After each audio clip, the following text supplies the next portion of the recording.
Mari kita berdoa. Biarlah kerinduan Tuhan menjadi kerinduan kami, bahwa sungguh Engkau dipermuliakan di dalam kehidupan kami. Semua suku bangsa berlutut dan menyembah bahwa Yesus adalah Tuhan dan Juru Selamat. Dan kami tahu bahwa Tuhan ingin memulainya bersama dengan kami.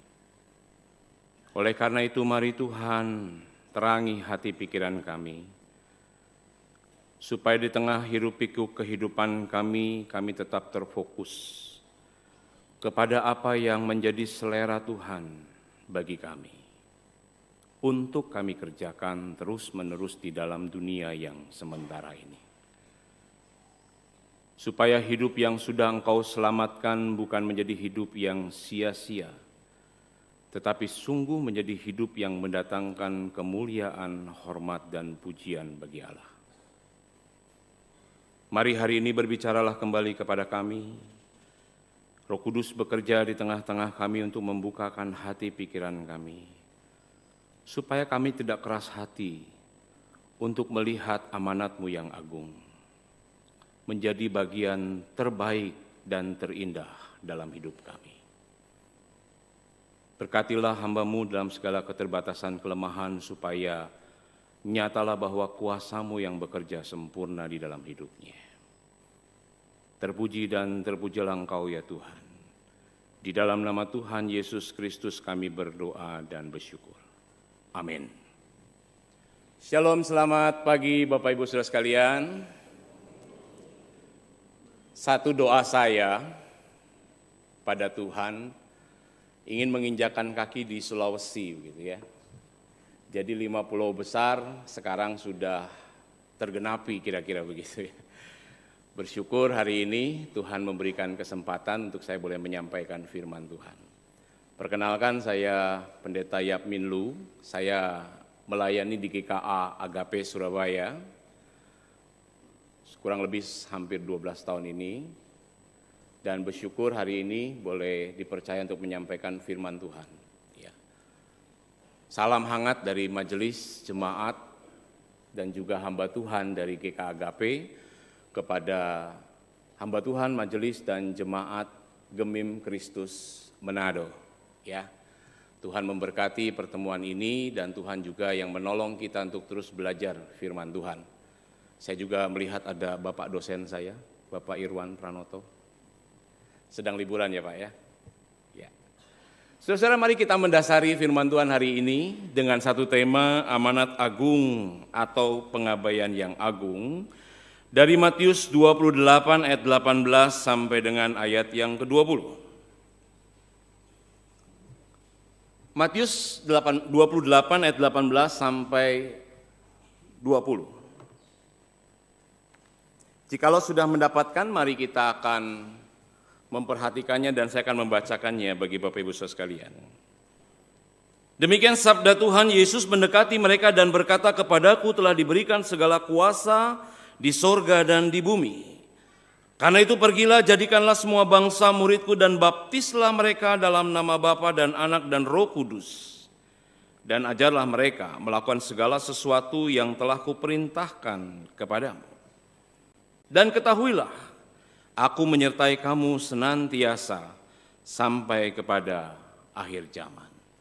Berbahagia setiap kita yang mau membaca, merenungkan dan melakukan firman Allah di dalam kehidupan kita. Saudara-saudara, di sebuah pantai berbahaya di mana sering terjadi kapal-kapal karam, berdirilah sebuah pos kecil yang disebut sebagai pos penyelamatan. Dari namanya kita sudah tahu bahwa tujuannya memang untuk menyelamatkan kapal-kapal yang sering karam di daerah itu.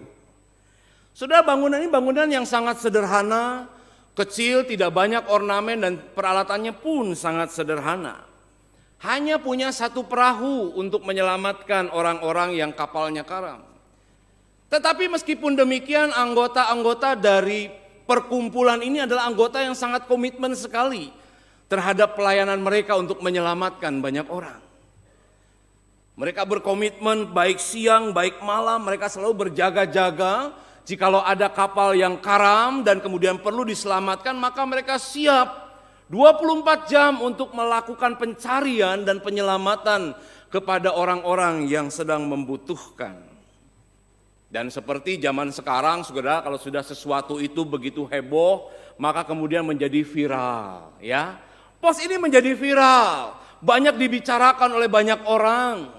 Banyak orang tertarik dan kemudian sedikit demi sedikit banyak orang mulai menggabungkan diri kepada pos yang kecil ini. Mereka mulai memberikan komitmen mereka, ada yang memberikan uang, ada yang memberikan waktu mereka, tenaga mereka, barang-barang yang terbaik supaya pos ini bisa berfungsi dengan lebih baik lagi. Tujuannya supaya lebih banyak lagi orang-orang yang bisa diselamatkan. Karena uang sudah makin bertambah banyak, mereka beli peralatan-peralatan baru yang lebih modern. Perahu tidak hanya satu, tapi beberapa mereka siapkan. Lalu peralatan-peralatan di dalamnya, diadakan sesi-sesi pelatihan formal, diadakan pelatihan-pelatihan bagaimana caranya untuk menyelamatkan orang-orang yang sedang mengalami karam kapal. Tentu seiring dengan hal itu, saudara, jumlah mereka semakin bertambah. Semakin banyak orang tertarik, semakin banyak lagi orang masuk di dalam anggota dari penyelamatan ini. Lalu kemudian mereka melihat bahwa ini pos terlalu kecil, harus diperbesar, harus diperluas, harus diperindah, harus diberikan alat-alat yang canggih sesuai dengan zaman sekarang. Mereka tujuannya ingin menyambut orang-orang diselamatkan itu supaya mereka bisa merasakan pertolongan dan sekaligus mereka juga bisa merasa nyaman berada di pos penyelamatan ini. Itu sebabnya ranjang-ranjangnya diganti, semua perabotnya diganti, diberikan karpet yang indah, diberikan sofa yang baik, sehingga ketika mereka diselamatkan mereka rasa seperti berada di rumah sendiri, saudara. Betapa nyamannya seperti itu. Lama-kelamaan, saudara, pos ini akhirnya berubah total. Anggotanya semakin rutin bertemu, mereka saling mengasihi, mereka saling menyapa, mereka saling membantu, mereka sering bertemu hampir setiap hari. Tetapi kemudian muncullah satu hal yang agak berbeda dari visi sebelumnya. Karena mereka merasa nyaman, mereka tidak lagi punya keinginan untuk pergi menyelamatkan lagi andai kata ada kapal yang karam. Dan karena itu mereka kemudian mulai memikirkan, enggak harus kita yang pergi kan, ada orang yang bisa kita sewa, ada kru yang bisa kita sewa. Mari kita sewa orang saja. Kita tetap di sini, kita menikmati persekutuan kita tetap menikmati kebersamaan kita. Biarlah orang-orang yang kita sewa itulah yang pergi untuk menyelamatkan kapal yang karam. Jadi akhirnya mulailah disewa orang-orang sewaan, saudara. Satu kali sebuah kapal besar karam di dekat mereka. Lalu kemudian seperti biasa yang dikerahkan adalah kru-kru itu. Orang-orang sewaan itu, sedangkan mereka hanya berada di dalam pos penyelamatan yang sudah berubah menjadi lebih besar. Orang-orang diselamatkan berdatangan dengan kondisi yang cukup mengharukan. Ada yang sudah setengah napasnya, ada yang sudah basah kuyup, ada yang sudah penuh dengan luka-luka. Mereka masuk ke ruangan itu lalu kemudian orang-orang di dalam merasa terganggu. Becek di mana-mana, perabotan ada yang tersenggol, tergores, karpetnya mulai basah tidak nyaman. Lalu mulai mereka berpikir ini harus dibereskan. Maka dibuatlah di luar kamar mandi khusus untuk membersihkan dulu orang-orang yang baru diselamatkan. Baru setelah itu mereka boleh masuk ke dalam pos yang mewah itu. Setelah itu terjadi, muncullah perdebatan di antara mereka. Yang satu berkata, rasanya tidak nyaman kedatangan orang-orang yang diselamatkan itu. Rasanya tidak enak lagi. Ada orang-orang yang basah kuyup, yang kemudian baru tenggelam, baru berhasil diselamatkan, masuk ke ruangan kita. Yang satu mengatakan tidak. Memang visi kita dari awal adalah untuk menjadi pos penyelamat. Maka kita harus tetap konsisten untuk menyelamatkan orang. Lalu berdebatlah dua kelompok ini, saudara, dan yang menang adalah kelompok yang nyaman. Maka keluarlah orang-orang yang tetap katanya berpegang pada visi tadi itu. Yang nyaman tetap berada di posnya, dan yang punya visi penyelamatan mereka keluar. Lalu dikatakan, bangunlah lagi pos penyelamatan yang baru sepanjang pantai. Kan pantai ini masih luas, masih banyak perlu untuk dibangun pos-pos penyelamatan, kamu bangunlah lagi. Lalu mulailah mereka bangun lagi pos yang kecil, yang sederhana. Dimulai selalu dengan yang kecil, yang sederhana, dengan visi yang besar untuk menyelamatkan jiwa. Tapi kemudian sejarah terulang kembali. Pos yang kecil itu pun akhirnya berubah menjadi besar lagi dan kembali seperti sejarah sebelumnya. Dan begitu seterusnya dan begitu seterusnya. Pos makin banyak berdiri, tetapi untuk mengerjakan keselamatan bagi yang membutuhkan terhenti. Saudara sudah paham maksud cerita saya? Sudah? Mari kita berdoa. Selesai, saudara. Sebenarnya ini menggambarkan gereja, bukan? Gereja berdiri pada awalnya, apa tujuannya? Mencari jiwa-jiwa yang terhilang, kan? Dimulai dengan pos yang kecil. Tapi punya visi yang besar, Tuhan rindu untuk mencari jiwa-jiwa. Maka mulailah kita mengerjakan penginjilan. Kita bermisi mati-matian. Kita door to door untuk mendatangi orang. Mencari mereka-mereka yang perlu diselamatkan itu. Lalu gereja mulai membesar. Mulai banyak anggotanya. Mulai banyak orang-orang di dalamnya. Gereja semakin lama semakin nyaman. Gereja semakin lama menjadi tempat yang aman. Orang-orangnya bersuka cita, saling mengasihi, saling bersekutu satu dengan yang lain. Tetapi apakah mereka tetap kepada agenda yang Tuhan punya? Seringkali saudara, gereja berdiri di mana-mana. Gereja mulai dari kecil dan membesar dan ada di mana-mana. Tetapi mereka melupakan agenda yang sesungguhnya dari Tuhan. Agendanya menjadi berubah, menjadi agendanya sendiri, kesenangannya sendiri, menurut ukurannya sendiri. Bukan lagi menurut apa yang Tuhan suka, yang Tuhan mau, yang menyenangkan Tuhan dan yang memuliakan Tuhan. Dan itu sebabnya gereja mulai terjebak kepada agenda sendiri, menjadi gereja yang lebih mementingkan pertemuan-pertemuan daripada melaksanakan misi. Lebih peduli kepada bangunan-bangunan daripada manusianya. Gereja lebih mementingkan kenyamanan pribadi dibandingkan dengan siapa yang sedang tenggelam dalam dosa di luar tembok gereja untuk diselamatkan.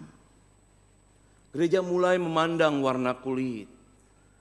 Gereja mulai melihat bahwa orang yang layak datang ke gereja adalah orang yang sejenis dengan mereka.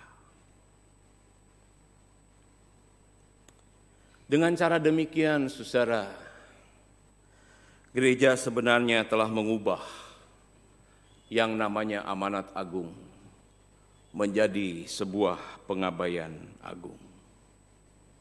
Dan fakta sejarah menunjukkan itu kepada kita. Itu sebabnya amanat agung yang sudah berumur 2000 tahun lebih, saudara, sampai sekarang belum digenapi. Masih ada 6 miliar lebih orang yang belum percaya kepada Kristus. Masih ada 7.290 suku terabaikan yang belum pernah mendengarkan Injil. Pertanyaannya, di manakah orang-orang Kristen? Di manakah gereja-gereja Tuhan? Bukankah keberadaan gereja sudah jelas visinya adalah untuk melaksanakan amanat agung Yesus Kristus? mencari jiwa-jiwa yang terhilang, menjadikan mereka sebagai murid-murid daripada Kristus. Di manakah gereja Tuhan? Agenda Tuhan sangat jelas bahwa menjadikan segala bangsa muridnya. Dan amanat ini bukanlah sebuah pilihan, sebuah saran atau sebuah permintaan, tetapi sebuah perintah dari Yesus Kristus. Dan kekhawatiran saya semakin bertambah-tambah, bukan hanya saya melihat bahwa The Great Commission ini menjadi The Great Omission, pengabaian yang agung. Ada fakta sudah disampaikan dalam Barna Group ketika disurvei kepada orang-orang Kristen yang rutin beribadah. Mereka yang datang ke gereja tiap minggu. Lalu mereka ditanya, apakah kamu mengerti tentang amanat agung? Lalu kemudian jawabannya begini. 51% mengatakan, kami tidak tahu apa itu kalimat. Kami tidak paham itu kalimat amanat agung. Lalu kemudian 25% lagi mengatakan, kami pernah dengar. Kami tahu itu rasanya pernah dikhotbahkan dalam gereja. Tapi ngerti artinya nggak tahu ngerti. Tidak paham apa maksudnya. Sehingga kalau kita totalkan dari orang yang rutin beribadah saja, sudah 76% mereka datang, tiap minggu menghangatkan kursi gereja. Tiap minggu mereka mendengar firman Allah.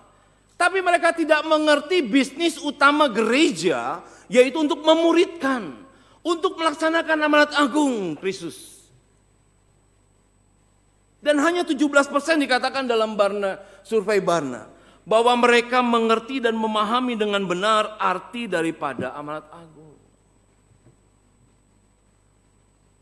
Kalau Anda pergi ke toko roti, maka Anda berharap di sana ada pajangan-pajangan roti, bukan?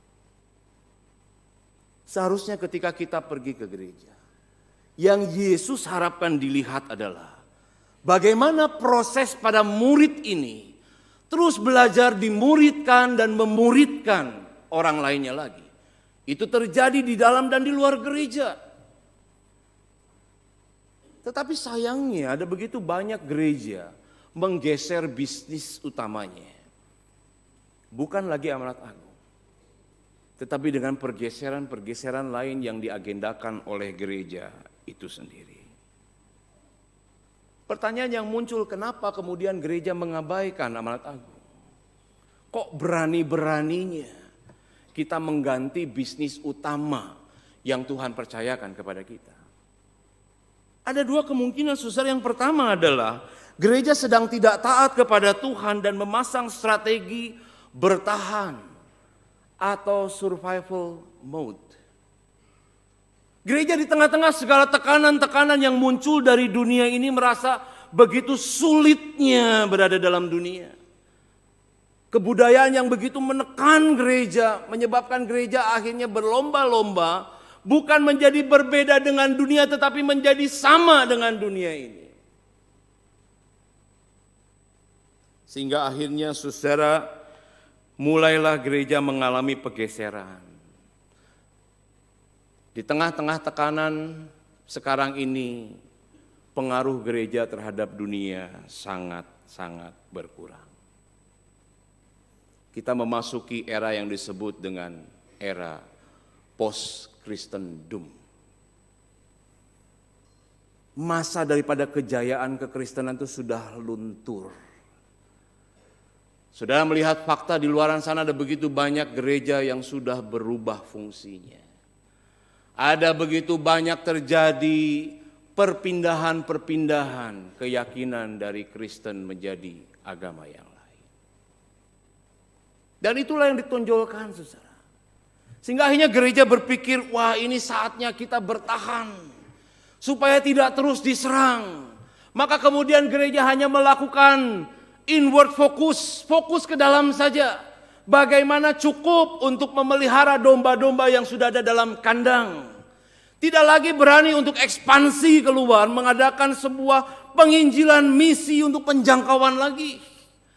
Gereja fungsinya menjadi maintenance terhadap jemaatnya, terhadap domba-dombanya. Gereja berusaha menyenangkan hati jemaatnya. Gedungnya diperluas, fasilitasnya dimakin dibuat semakin banyak. Sehingga gereja tidak ubahnya menjadi sebuah clubhouse.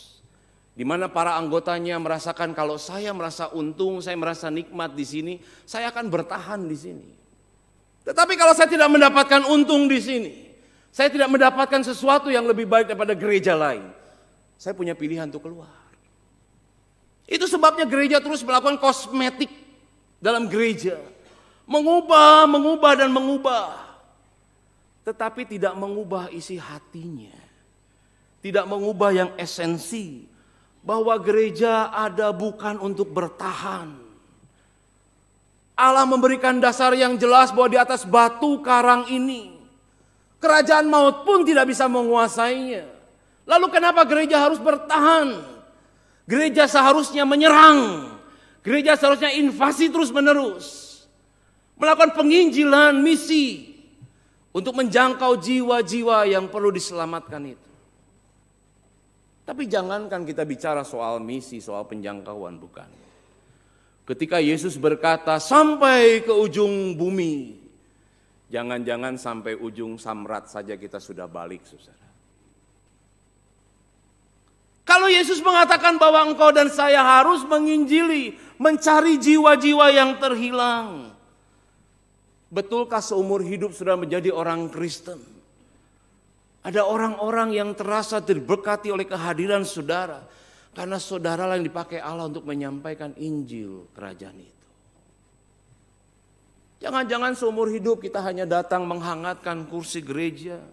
Tiap minggu mendengarkan khotbah, mendapatkan doa pengutusan, tetapi kita tidak pernah menjadi utusan-utusan Kristus yang sungguh-sungguh melakukan firman Allah dalam hidup kita. Tidak sungguh-sungguh untuk melihat bahwa ketika melihat orang yang belum percaya ini sebuah kesempatan. Ini sebuah hal yang harus dilakukan dalam bentuk ketaatan. Memberitakan firman kepadanya.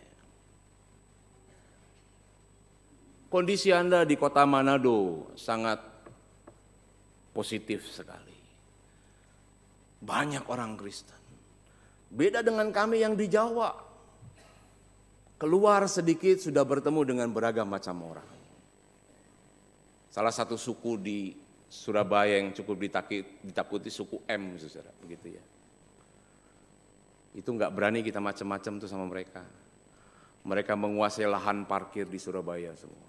Kenapa? Karena ini tanah milik Gusti Allah, begitu ya. Mereka mengklaim semuanya itu.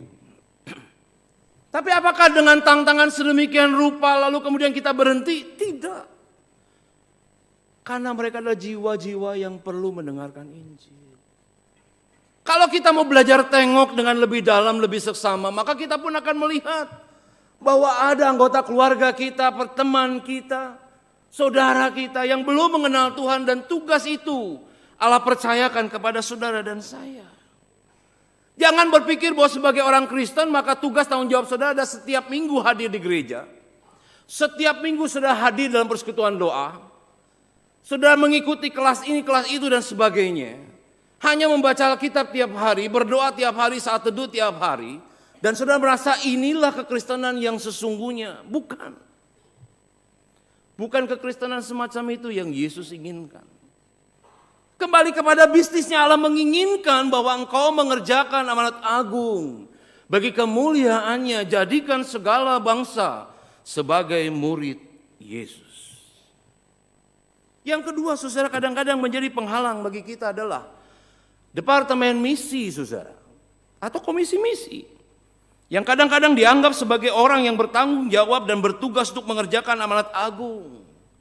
Bukan jemaat. Mereka adalah tim, saya sebutnya tim Mission Impossible, gitu ya. Karena dengan segelintir orang, saudara berharap semua suku bangsa dimenangkan. Saudara jadi penontonnya, mereka jadi pemainnya. Dan biasanya penonton yang banyak, maka komentarnya juga banyak. Karena itu saudara, saya katakan juga di gereja saya, kalau begitu selama khotbah ini ada, departemen misi sementara dibubarkan dulu. Sampai kita betul-betul memahami semua bahwa ya, amanat agung adalah tugas saya, maka Departemen Misi menjadi penggerak untuk menggerakkan semua kita mengerjakan kembali amanat agung. Sudah coba bayangkan bahwa kalau Departemen Misi posisinya seperti ini. Di depan, di belakang mereka dorong, satu tarik. Tapi rodanya kotak. Lalu roda yang bundar yang seharusnya ada di bawah itu ditaruh di atas. Bukankah ini menggambarkan kondisi gereja saat ini, saudara? Ketika menyerahkan kepada segelintir orang saja, itu seperti roda yang kotak. Bisa bergerak, bisa, tapi lambatnya luar biasa. Sangat tidak kondusif. Andai kata yang bundar itu dipindah ke bawah menggantikan yang kotak, maka mobilisasinya akan bergerak dengan lebih cepat. Betul? Itu yang seharusnya terjadi. Kalau hanya 10 orang, 12 orang di dalam dep misi, tim misi, komisi misi yang bertanggung jawab untuk mengerjakan seluruh amanat agung. Dan kemudian jemaat hanya sekedar menonton. Bukankah pelaksanaannya akan menjadi lebih lambat, bukan? Oleh karena itu saya berharap hari ini kita semua belajar menjadi murid yang melaksanakan agendanya Tuhan. Bukan agenda saya, bukan agenda gereja, tetapi agendanya Tuhan. Bahwa ingin mengerjakan amanat agung dalam kehidupan kita. Menjadi gaya hidup kita untuk melakukannya. Mari kita akan membahas hal ini secara perlahan. Yang pertama, kita lihat tentang otoritasnya atau kuasanya. Dikatakan di sana Yesus mendekati mereka dan berkata, "Kepadaku telah diberikan segala kuasa di sorga dan di bumi." Saudara, ayat 18 ini merupakan salah satu ayat kunci yang penting, tetapi sering terlupakan setiap kali merenungkan tentang amanat agung. Padahal ayat 18 ini memegang peranan yang cukup penting, pertama untuk menjawab keraguan para murid, yang mana mereka dalam segala kebingungannya tidak tahu apa yang harus mereka lakukan, dan ketika Yesus datang, mereka juga bingung, mereka juga masih ragu.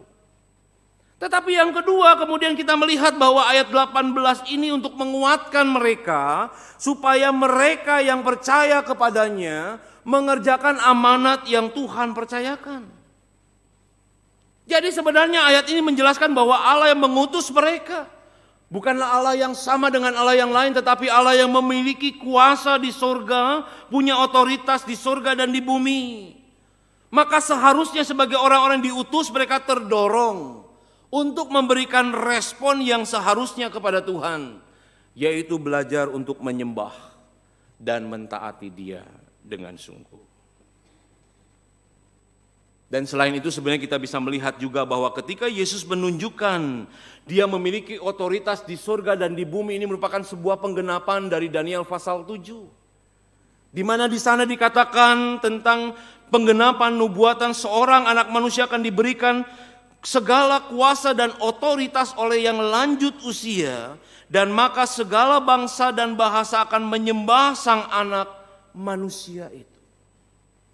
Jadi saudara, jika amanat agung yang intinya terletak kepada pemuritan itu, ini merupakan sebuah perintah dari pribadi yang memegang kuasa di surga dan di bumi, sesuai dengan nubuatan kitab suci. Maka amanat agung merupakan perintah yang harus dilakukan, dan bukan sekedar saran atau pilihan kita boleh melakukannya atau tidak. Semua orang Kristen, saudara dan saya semua, harus terlibat di dalamnya, menjadi murid dan dimuridkan dan memuridkan orang lain, supaya mereka belajar bagaimana mengenal Tuhan dan hidup serupa Tuhan. Kita harus masuk dalam proses itu terus-menerus, karena itulah bisnis utama gereja. Dahulu saudara, kalau seorang raja memberikan titah kepada perwiranya, dia akan menuliskan titah itu di sebuah kitab gulungan, dan kemudian gulungan itu dicap, dan kemudian perwira itu akan pergi ke tempat yang diperintahkan oleh sang raja. Ketika dia sampai di tempat itu, maka semua rakyat yang melihat langsung tahu bahwa ini gulungan sedang dibawa adalah gulungan dari raja. Maka ketika perwira itu turun lalu kemudian membukakan gulungan itu dan berkata, "Titah kudus." Maka semua orang rakyat siapapun dia akan segera menundukkan badannya. Akan tertunduk dengan mengatakan, "Kami menghormati, kami mau mendengar titah kudus itu." Mereka semua sujud ke tanah. Sebab mereka tahu ada kuasa otoritas yang begitu luar biasa. Hari ini, apakah gereja, orang Kristen, masih merasa bangga dengan amanat agung? Apakah gereja dan orang Kristen masih melihat bahwa ya, inilah bisnis utama kita. Kita harus mati-matian di sini. Kita harus tanam sahamnya di sini. Kita harus mengerjakannya dengan sungguh-sungguh di sini. Karena kita sedang menghormati Allah yang punya otoritas di bumi dan di sorga itu. Apakah Anda masih punya feel itu? Apakah Anda masih melihat itu sebagai bagian penting, yang paling penting untuk dikerjakan? Yang kedua, kita bicara soal tugas. Ayat 19 sampai 20a. Dikatakan di sana, "Karena itu pergilah, jadikanlah semua bangsa muridku dan baptislah mereka dalam nama Bapa dan Anak dan Roh Kudus, dan ajarlah mereka melakukan segala sesuatu yang telah kuperintahkan kepadamu." Ayat yang panjang ini kalau kita mau melihat inti kalimatnya adalah ada di dalam kalimat, "Jadikan semua bangsa muridku." Murid dalam kalimat ini, saudara, mencakup dua hal. Yang pertama bicara soal kuantitas, yaitu semua bangsa. Dan yang kedua bicara soal kualitas, yaitu kualitas murid. Yang pertama sudah kita melihat bahwa agenda Yesus Kristus bagi gerejanya adalah secara kuantitas semua bangsa harus menjadi murid Yesus. Sebenarnya ini bukan sebuah berita yang baru untuk kita membawa berkat-berkat Allah kepada semua bangsa. Sebab sebelumnya di dalam janji Tuhan kepada Abraham, Kejadian 12 ayat 1 sampai 3, dengan sangat jelas Tuhan mengatakan, "Aku akan memberkati engkau dan juga menjadikan engkau berkat bagi segala bangsa." Berkat bagi segala bangsa, keselamatan yang daripada Allah itu sudah diberikan jauh-jauh hari sebagai bentuk daripada rencana penebusan Allah bagi umat manusia. Lalu kemudian hal itu dipertegas kembali oleh Yohanes di dalam penglihatannya di dalam Wahyu pasal 7 ayat 9 sampai dengan 10.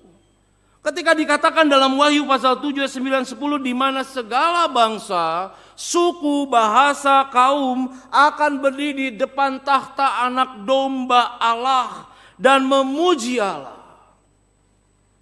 Di sorga nanti Yohanes sudah melihat bukan hanya orang Israel, tetapi semua suku, kaum, bangsa dan bahasa menyembah di takhta Allah.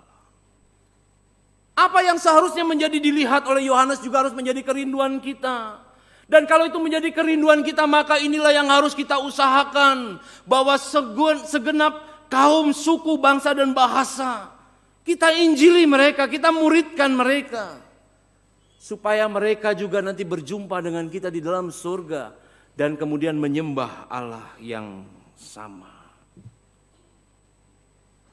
Kami bersyukur di GK Agape, meskipun kami bukan gereja yang besar, tetapi Tuhan memberikan visi ini kepada kami. Sehingga kami belajar bagaimana menjangkau orang-orang di luar tembok gereja kami. Kami mengadopsi satu suku di daerah timur dari Jawa, Pulau Jawa. Suku yang mayoritas beragama H dan beragama M, saudara. Tentu awal-awalnya sebagai gereja Injili yang berlatar belakang Mandarin, ini bukan sebuah kebiasaan bagi kami untuk melakukan hal itu. Tetapi karena Tuhan menggerakkan kami untuk melihat bahwa disinilah hati Tuhan ada. Meskipun tidak dekat dari Surabaya, tetapi hati kami ada di sana. Dan bersyukur ketika kami bertekun di dalam doa, mensupport 2 utusan lintas budaya kami yang ada di sana. Seorang bapak dengan keluarganya dan seorang ibu, seorang diri tinggal di sebuah hutan. Tuhan menyatakan kasih karunia-Nya kepada mereka. Bukan karena uangnya banyak, bukan karena sumber dayanya banyak, kami sangat terbatas sekali.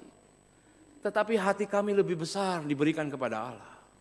Dan ketika itu dipersembahkan dulu kepada Allah, maka kemudian Allah yang membukakan tingkap-tingkapnya untuk memperlihatkan bahwa ada jiwa-jiwa yang mau dipercayakan, dimenangkan di dalam Kristus. Dan bersyukur dalam 2 tahun perjalanan ini, kami berkolaborasi terus-menerus, saudara. Doa kami banyak dijawab oleh Tuhan. Orang-orang yang didekati, orang-orang diinjili, kemudian mereka akhirnya menerima Kristus dan dibaptiskan. Mereka yang tadinya sama sekali tidak mengenal siapa Yesus. Mereka yang tadinya tidak tahu apa arti keselamatan. Justru mereka lah yang Tuhan panggil untuk percaya. Dan kami bersyukur menjadi bagian kecil dari rencana penggenapan Allah. Jadikan semua bangsa murid Kristus. Bagaimana dengan Anda? Siapa yang dibukakan di hadapan Anda untuk Anda jangkau? Baik yang dekat, baik yang jauh, tidak perlu diperdebatkan, semuanya harus dijalankan bersama-sama. Apalagi jika kapasitas kita menjadi besar, maka ada sesuatu yang Allah percayakan lebih besar tanggung jawabnya, bukan? Dengan jumlah orang yang sedemikian banyak, maka kesempatan dan peluang tentu terbuka untuk saudara melakukannya.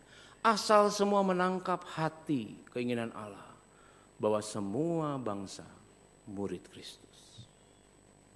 Yang kedua, saudara, agenda Kristus bagi gerejanya adalah secara kualitas menjadikan orang lain sebagai murid Kristus. Tentu pertama-tama kita dulu sendiri yang harus punya kualifikasi seorang murid. Sebab seseorang yang pernah menjadi muridlah yang bisa memuridkan. Seseorang yang pernah mengalami apa artinya menjadi murid Kristuslah yang sesungguhnya. Mereka yang akan dimampukan untuk memuridkan orang-orang lain di sekitarnya. Oleh sebab itu perlu kerendahan hati untuk belajar bagaimana kita menjadi murid Kristus. Dan Yesus sendiri menerapkan sebuah standar bahwa seseorang yang menjadi murid Kristus itu berarti bukan orang yang biasa-biasa saja. Tetapi orang yang semakin serupa dengan dia hari demi hari. Seperti dikatakan di dalam Roma pasal 8 ayat 29. Saudara dipilih bukan hanya supaya Allah turut bekerja dalam hidup saudara, dalam setiap persoalan saudara. Tetapi Allah juga memilih saudara dari kekekalan untuk dibentuk semakin serupa dengan gambaran anaknya Yesus Kristus. Oleh karena standar pertumbuhan saudara harus dilihat. Bertahun-tahun kau menjadi orang Kristen, apakah hidupmu semakin serupa Yesus atau tidak? Standar murid yang lain Yesus katakan di dalam Lukas pasal 14 ayat 26, 27 dan 33. Ada 3 hal dicatat di sana oleh Tuhan Yesus bahwa seseorang yang mau mengikut dia adalah orang yang betul-betul memiliki prioritas penuh kepada Allah. Dia tidak boleh mendua hati, tidak boleh ada Allah lain dalam hatinya, tidak boleh ada berhala lain. Bukan hanya itu, tetapi yang kedua dia harus menjadi orang yang siap untuk memikul salib. Dia harus siap menderita demi Kristus. Dia harus bayar harga demi Kristus. Dan yang ketiga, dia harus melepaskan segala sesuatunya demi Kristus. Apakah kita termasuk kepada golongan murid itu? Wah, rasanya berat, Pak, luar biasa ya jadi murid Kristus. Ya memang. Siapa yang bilang jadi orang Kristen gampang? Kan gak ada yang bilang. Ada banyak tuntutan-tuntutan yang diberikan. Tetapi sebagai bagian untuk kebaikan kita. Karenanya Yesus mencari murid yang radikal, bukan pengikut yang biasa-biasa saja. Yesus mencari orang yang sungguh-sungguh berkomitmen untuk mengikut Dia, bukan sekedar fans.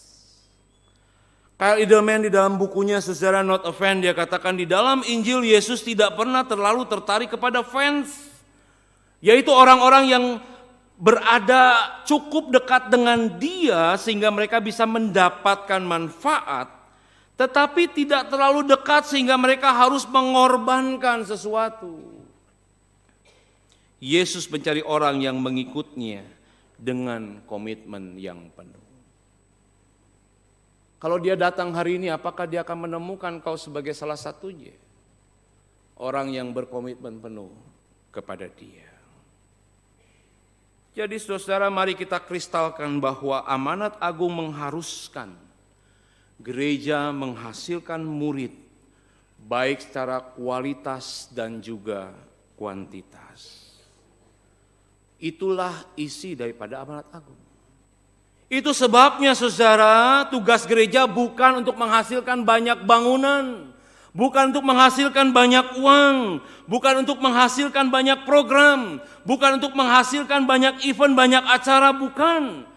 Bukan untuk menghasilkan banyak kelas-kelas pembinaan tanpa menghasilkan murid. Harus menghasilkan murid. Amanat agung berkaitan dengan itu, maka kemudian gereja memakai bangunannya untuk menghasilkan murid. Gereja memakai uangnya untuk menghasilkan murid.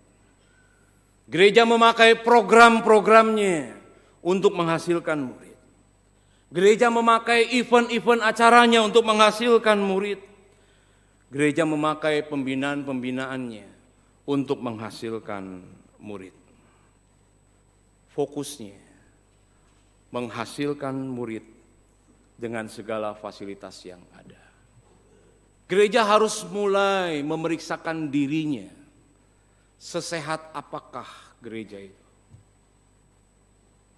Betulkah segala daya, upaya, usaha, program, pekerjaan, pelayanan kita adalah sesuatu yang bertujuan menggenapi amanat agung itu, menghasilkan murid itu?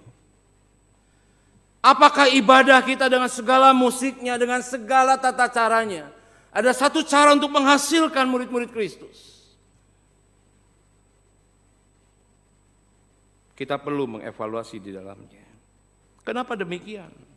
Karena menghasilkan murid Kristus yang berkualitas merupakan kunci untuk menjangkau kuantitas dari semua bangsa.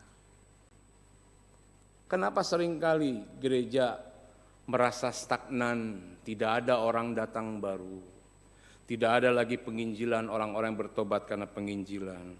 Kenapa?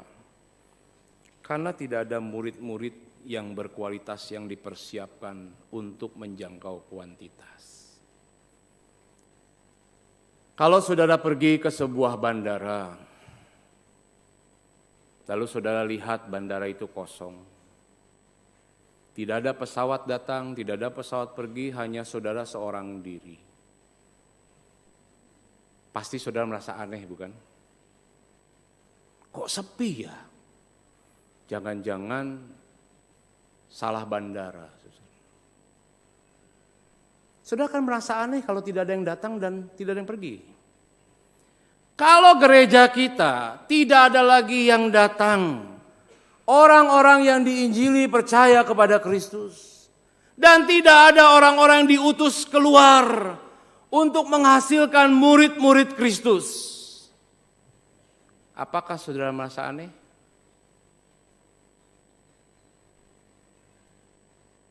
Kalau saudara tidak merasa aneh, berarti ada yang salah dengan gereja kita.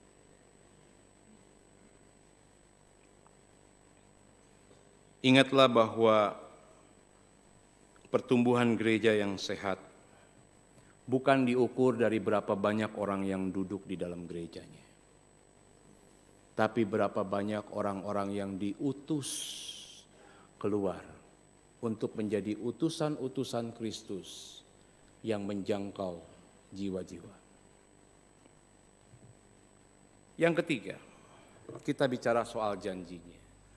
Dan ketahuilah aku menyertai kamu senantiasa sampai kepada akhir zaman. Saudara, saya yakin bahwa ketika murid-murid menerima amanat agung ini, mereka dipenuhi dengan kegelisahan dan ketakutan. Bukan sebuah excitement, kesenangan, bukan.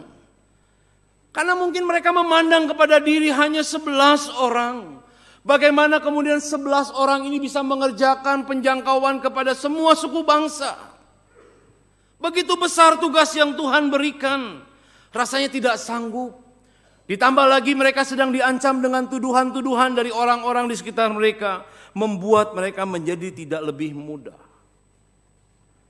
Tetapi di tengah-tengah situasi yang demikian, sama seperti sebelum-sebelumnya, Yesus memberikan sebuah janji. Kali ini janjinya adalah, aku menyertai kamu senantiasa sampai kesudahan akhir zaman. Amin. Tapi kalau saudara mau disertai oleh Tuhan, mau senantiasa disertai sampai pada kesudahannya, maka perintah yang di ataslah yang harus dikerjakan. Kepada orang-orang yang belajar untuk taat kepada Allah, Allah akan menyertainya senantiasa sampai berkesudahan, tidak habis-habisnya. Di tengah segala tantangan yang berat, segala pergumulan yang hebat, Allah akan menyatakan janji penyertaannya kepada mereka. Kita mau penyertaannya, kita mau berkat-berkatnya. Tetapi kenapa kita tidak mau untuk mengerjakan amanatnya? Ingatlah bahwa janjinya, Dia menyertai kita sampai akhir zaman. Gereja-gereja yang taat dan tunduk kepada amanat agung, gereja yang akan dipelihara oleh Allah sampai akhir zaman. Kalau engkau takut pergi melaksanakan amanat agung, berpikir kalau gereja semua pergi menjadi utusan, waduh gerejanya akan makin kosong. Tidak pernah dalam sejarahnya seperti itu, bukan? Ketika gereja mengutus Paulus dan Silas, itulah hamba-hamba Tuhan terbaik mereka yang diutus, bukan? Gereja kadang-kadang mengutus hamba-hamba Tuhan yang memang sudah mau dikeluarkan, saudara. Dikasih ladang yang sulit biar keluar dengan sendirinya, kira-kira begitu. Ini cara pengusiran yang halus, ya. Tapi perjanjian lama mencatat diberikan diutus orang-orang terbaiknya. Supaya terus gereja ada, gereja hadir menjangkau jiwa lebih banyak lagi. Apakah sudah tidak merindukan hal itu pun terjadi? Jadilah utusan-utusan Kristus yang terbaik. Kerjakanlah amanat agung, jadikanlah semua bangsa murid. Jangkaulah jiwa-jiwa. Bukankah 63 tahun yang lalu ketika Gemim Kristus Manado ini berdiri? Betul 63 ya? Menurut info kemarin intelijen bilang saya 63. Dimulai dengan gedung yang kecil. Punya visi yang besar menjangkau jiwa. Menginjili, membawa orang. Dan Tuhan berkati saudara sekarang dengan pelebaran perluasan yang luar biasa, bukan? Tapi apakah ini menjadi kenyamanan dan keamanan saudara sehingga tidak mau lagi bergerak dalam amanat agung? Hati-hati dengan itu.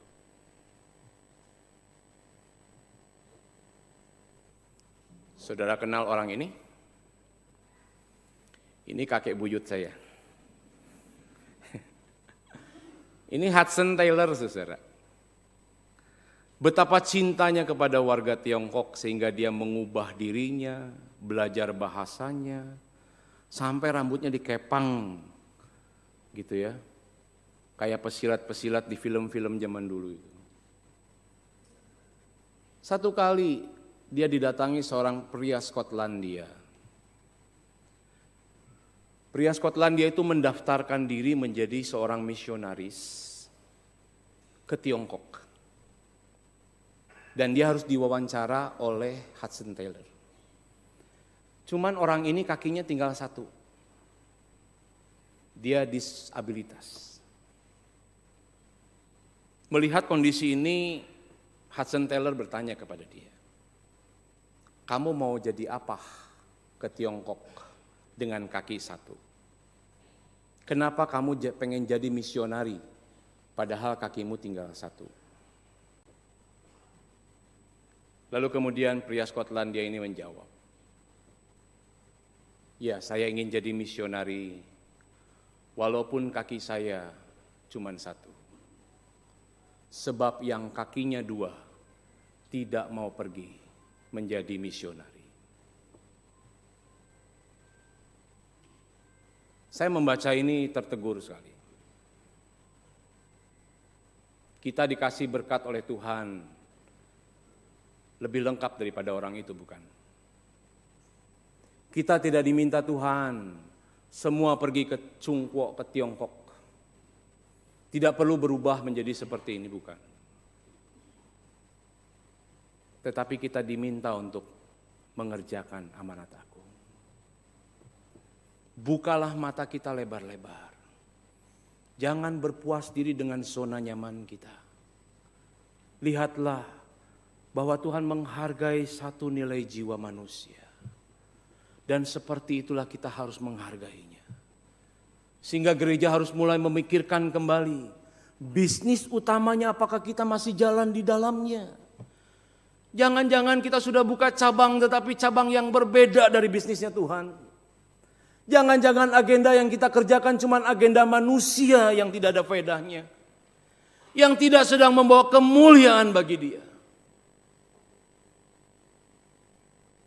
Tuhan menganugerahkan saudara dengan kapasitas yang besar seperti ini. Jangan menjadi nyaman.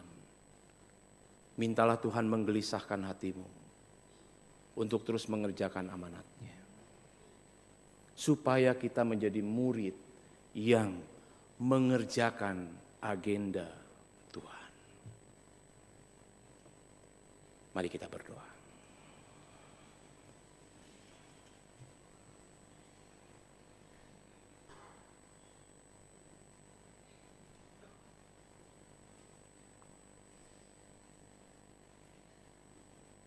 Selidikilah hati kami ya Tuhan. Jikalau kami mengaku dengan mulut dan hati bahwa kami mengasihi-Mu, maka seharusnya kami tunduk dan taat pada perintah-perintah-Mu. Jika hati-Mu ada di dalam amanat agung itu, biarlah hati kami juga ditaruh di sana. Jika hati-Mu begitu besar untuk jiwa-jiwa terhilang, biarlah kami juga ada di sana. Ampuni kami kalau jiwa kami diselamatkan tetapi jiwa kami sia-sia menjalani hidup ini. Karena kami tidak mengerjakan dengan taat perintah Tuhan. Mohon belas kasihan-Mu bagi setiap kami. Hamba Tuhan, majelis, jemaat, pengurus komisi, semua yang ada di sini. Supaya kami rindu mengerjakan amanat-Mu Tuhan.